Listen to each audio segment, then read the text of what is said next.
Hello dear friends, my name is Dr. Igor Atabekov. I'm clinical oncologist practicing since 2010 in Russia. After my videos on mold, I've started to get a lot of questions on some usual life aspects.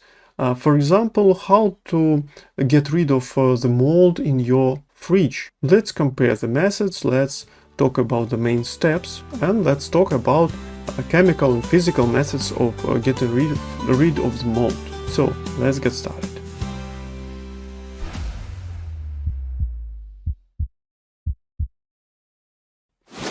If you found the mold in your fridge, what should you do? First of all, take out all the food, check it, throw out what is infected.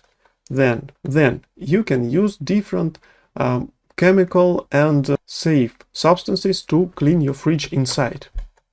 First of all, you can use acids like vinegar, add water 50-50 and use some sponge and spray to clean all inside the fridge. Pay special attention to corners and under the rubber seals. You can use the toothbrush with the solution of vinegar and clean it well. What else can you use? You can use hydrogen peroxide, 3% solution, add half water and do the same steps. Also, you can use baking soda, 1 tablespoon plus 1 liter of water, because mold doesn't like alkaline. Or you can use the oil of the tea tree, 1 teaspoon plus 1 glass of water. You clean everything, you dry up everything, you leave it open for 1 to 2 hours, so there is no humidity left inside, because mold loves humidity. There is also technology that is called no frost. This technology helps a better circulation of the air, and there is no ice formed inside the fridge. That is also good because it decreases the risks of mold living in your fridge. But if there is already some mold, this technology won't get rid of it. That's why you still need to clean your fridge. If you use vinegar, it can kill about 80% of all microorganisms. It's safe. It's safe for fridge. It's safe for you, but it has some unpleasant smell that will go away after 2 hours of ventilation. That's why just leave it open and everything will be fine. Hydrogen peroxide has some negative sides. For example, if you have something colorful, it may lighten all these colors. But if you have some dark areas, for example, it can help to lighten them also. And it doesn't have any smell, so it's good. Some people combine vinegar and peroxide, hydrogen peroxide, but don't put them together. Do vinegar first, for example, and then after drying up, do hydrogen peroxide. It will improve the efficacy, because if you combine them together, it will decrease the effectiveness of the new solution, and also you will get peracetic acid that will irritate your airways. Next, talking about physical methods.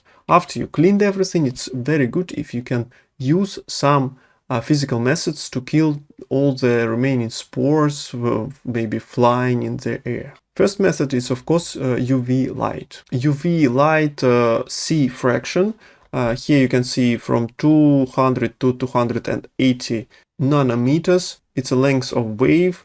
That is the most effective range against microorganisms.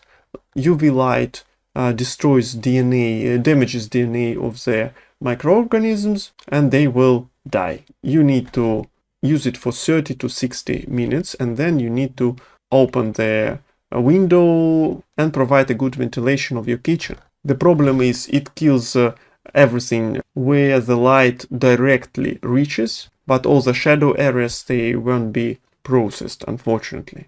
And it doesn't go deep into the pores if the mold goes into some porous material. Also, it cannot destroy the mold if it's visible already. That's why you still need to do mechanical cleaning. Don't forget that UV light is hazardous for your eyes and for your skin. That's why nobody must be in the kitchen during this UV light procedure. Next, one more method is, of course, ozonation. Ozone is very effective in killing different microorganisms. It can go deep, it can go into all the unseen areas, into the pores, but again, it doesn't kill the thick layers of mold. You still need to remove them mechanically. It can also remove all the unpleasant smell. You need to ozonate for 10 to 15 minutes. Don't forget, ozone is heavy, that's why put it on the top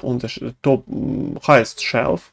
It will go down. Also, don't forget, ozone is inflammable and it's toxic for humans. That's why don't breathe ozone. After putting timer, after doing the procedure, please open the window, open the fridge. Everything must be ventilated very well for at least 2 hours. After long exposure, ozone may have some hazardous effect on different plastics or rubber. That's why it's very effective, but has some negative sides also. That's why. Let's do some conclusions. First of all, you need to clean mechanically.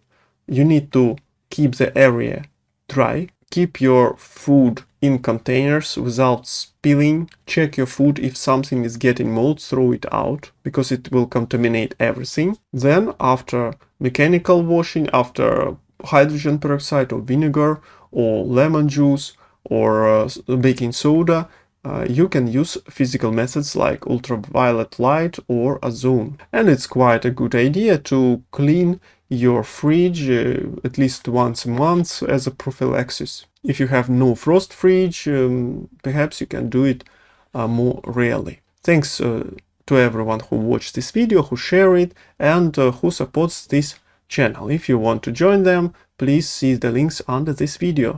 My name is Dr. Igor Atabekov. See you in the next videos. Good luck.